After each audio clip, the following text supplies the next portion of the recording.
குறையுது. பொண்ணுலேருந்து வெள்ளி, வெள்ளியிலிருந்து வெங்கலம், வெங்கலத்து இரும்பு, இப்போ இரும்பு போய் பாதி களிமண். கீழ்த்தரமான ராஜ்யங்கள் வருகிறது. இப்போ நடந்து கொண்டிருக்கிற ஆட்சி கூட என்ன ஆட்சி தான்? கீழ்த்தரமான ஆட்சி.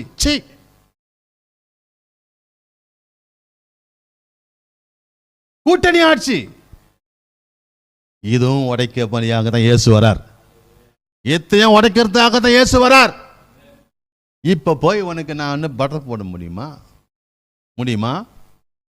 இல்ல ஹனி எதனா போட முடியுமா? முடியாதுங்க, முடியாது. என்னால முடியாதுப்பா. உன்னை திட்டுறதுக்கு நான் ஆள் இல்லைங்க, அதுக்கு இந்த இடமும் இல்லைங்க. ஆமே, திட்டுவதற்கான இடம் இது இல்லை. உங்க மேல எனக்கு பர்சனலா பகர்ந்து தான் உங்களை திட்ட முடியாமே, அதுக்கும் இந்த இடம் கிடையாது.